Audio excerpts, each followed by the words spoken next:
Good morning, students. Let us start today the next topic of the second module, and that is the kinetic theory of gases, which you have been studying since from the FY BSc, and in detail you have studied the kinetic theory of gases in TY BSc also. So we know that this kinetic theory of gases is completely based on the fundamental assumptions that matter is made up of the molecules and that the molecules of the gas are in constant motion, intimately related to the temperature of the gas. During their motion, the molecules suffer collisions between themselves and also impinge, that is collide, on the walls of the confined vessels. The momentum transfer from the molecules to the wall of the vessel results in the pressure P, which appears in terms of a pressure or in terms of a force. Thus, the pressure can be related to the kinetic energy of the molecule, and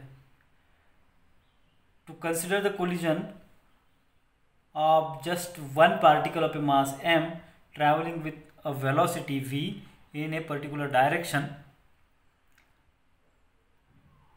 or in a empty space or in a vessel. So before proceeding to consider a particle 1 or 2, let us study some postulates on which the kinetic theory of the gases is based on. The first postulate of the kinetic theory of gas is the atoms or the molecules of the gas are in the state of continuous motion, and the velocity of this motion may be in a random direction, or the particles are in a random motion in a vessel. This is the first postulate of the kinetic theory of gas. And the second postulate of the kinetic theory of the gas is the average distance between the molecule is 10 times or longer than its own size of 2 angstrom. Therefore, most of the space in the gas is empty. If suppose there is a vessel and in which the gas is filled, then most of the gas is if the empty, then the molecules moves in a straight line, and due to large distance the force of attraction due to any field is negligible, and the only interaction is collision. The third one is the collisions are totally elastic.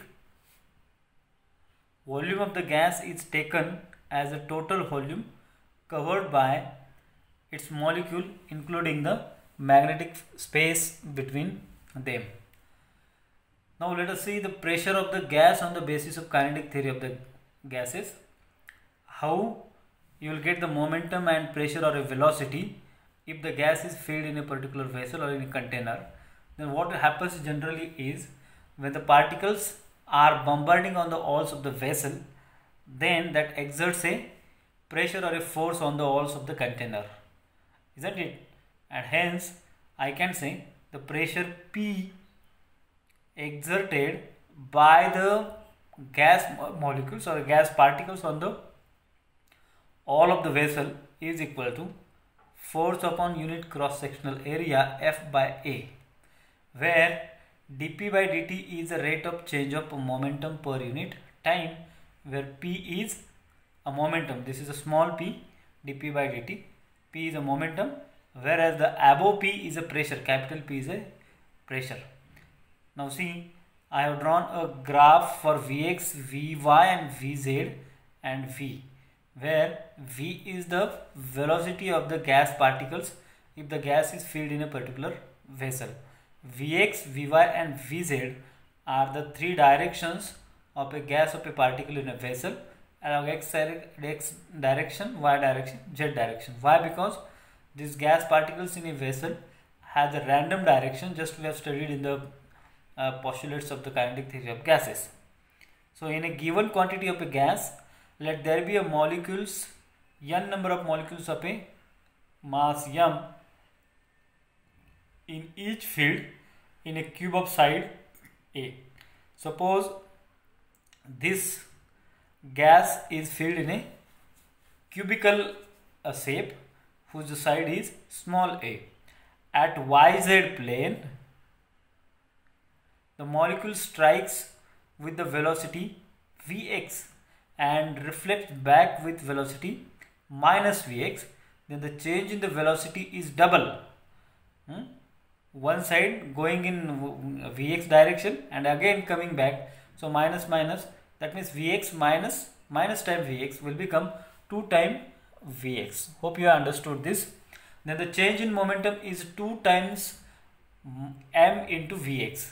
P is equal to product of mass into velocity, and the total change in momentum of the particle when the particle bombards on the walls of the vessel, then that will be equals to 2 mvx.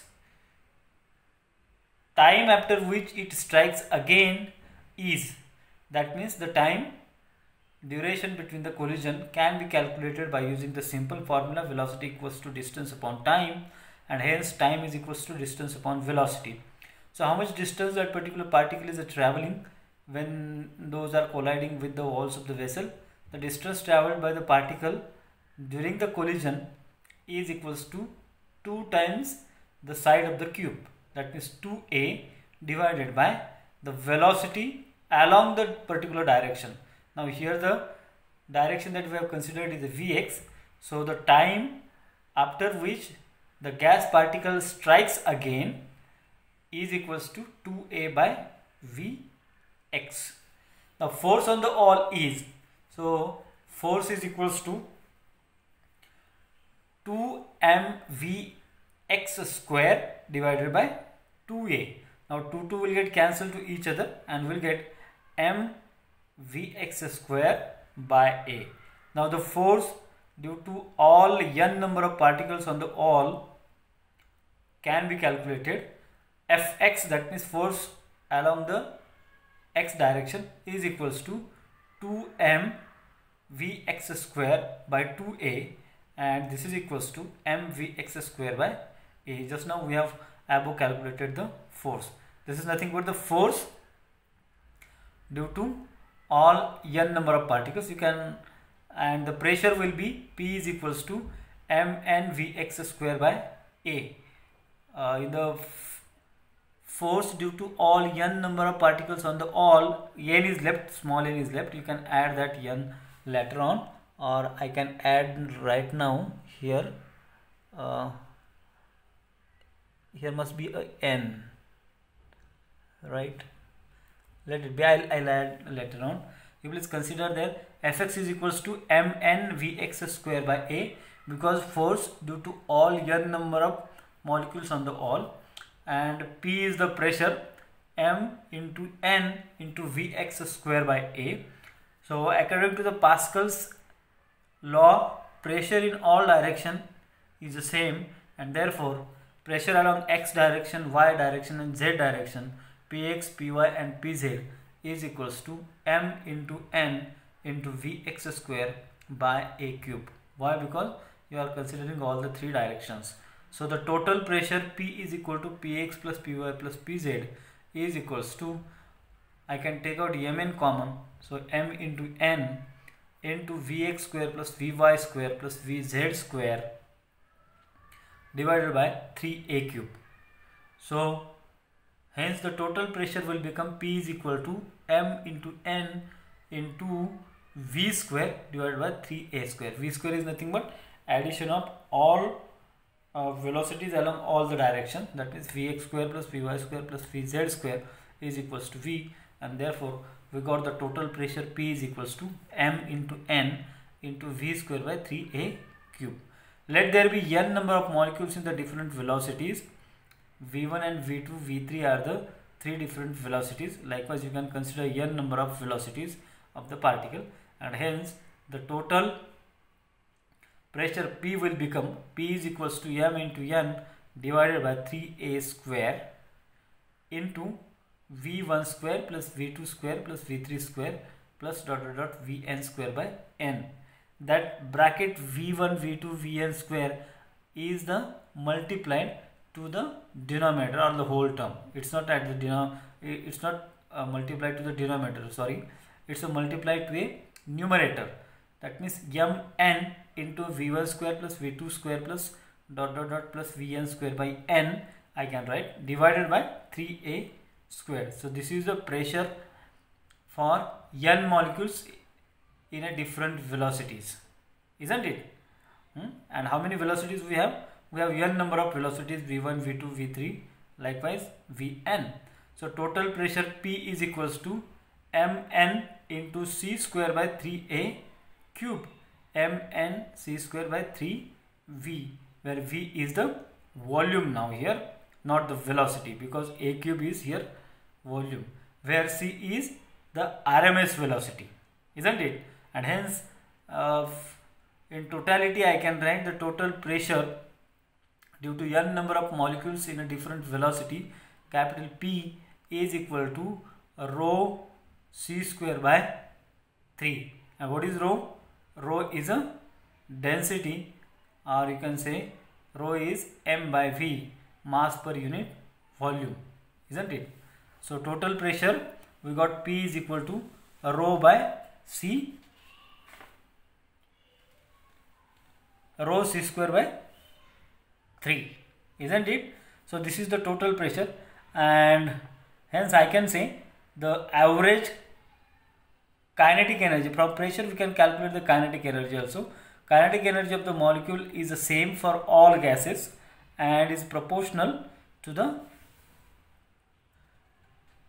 density and of course to the temperature, because there is a relation between density and temperature, isn't it?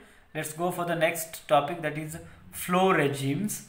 And what is this flow regime? If the gas in vacuum system can be in a viscous state or in a molecular state or in a state which is intermediate between these two, where the system is brought from atmospheric to the high vacuum, then the gas in the system goes through all these states. The mean free path of the gas molecule is very small at atmospheric pressure, so thus flow at gas is limited by its viscosity, and at low pressure where mean free path of the molecule is similar to the dimension of the vacuum enclosure, then the flow of the gas is governed by viscosity as well as by the molecular phenomena. This is intermediate flow. So these are actually the various kind of flows, isn't it? And next is at very low pressure, when the mean free path is much larger than the vacuum enclosure, then the flow is called as a molecular flow, or that flow is generally a molecular flow. The next one is in the range where a state of the gas is viscous, then flow can be turbulent, or the same flow is called as a laminar flow. I think you have studied this turbulent flow and laminar flow in earlier some standards. When the velocity of the gas exceeds a certain value, then flow is a turbulent, and if the flowing gas layers are not parallel to each other or to their directions, is influenced by any obstacle in the way. At lower velocities, the viscous flow is laminar, that is, the layers are parallel, their velocity increasing from all towards the axis of the pipe. Thus, flow can be turbulent, laminar, intermediate, or molecular. Now let's go for the next topic, that is Reynolds number. And what do you mean by this Reynolds number? This also you have studied in I think FYPSC, and this term Reynolds number is related to the flow of the liquids or fluids, I can say. It may be a gas, liquid, or solids. It's particularly related to the liquid and gas flows. Fine. So Reynolds number is a dimensionless quantity, and it is expressed as Re, R suffix E, that is Reynolds number, and it is equals to rho Vd by eta, where rho is the density of the gas, V is the velocity of a gas, eta is the viscosity of a gas, and capital D is the diameter of the tube where through which a gas or the liquid is flowing, and thus capital D is the diameter of that particular tube or a pipe, whichever vessel you are considering. The limit between the turbulent and laminar flow is defined by the Reynolds number. Now the next number is called as Knudsen number. The Knudsen is the ratio of lambda by D, isn't it?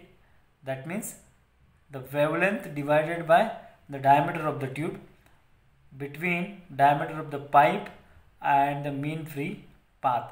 Sorry, lambda is not the wavelength here, it's a mean free path. So K is equals to Knudsen number is equals to a ratio of mean free path divided by diameter of the pipe or diameter of the tube. And this is a chart which is related to the various kind of flows described in terms of Knudsen number. A laminar flow, intermediate flow and molecular flow are described the values of Knudsen number.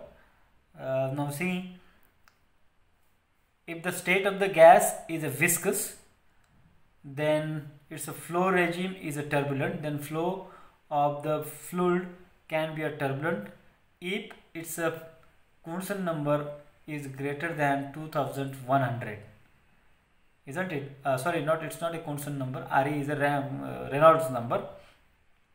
Similarly, if the state of the gas is a viscous and the Reynolds number is less than 1100, then this kind of a flow is called as a laminar flow. So this Knudsen number and Reynolds number gives or defines the flow regimes or state of the flow of the fluid. Got it? Now the next is a transition rarefied. If the state of the gas is a transition rarefied and if D by lambda, this ratio, is greater than 110, then this number, this kind of a flow is called as a laminar flow.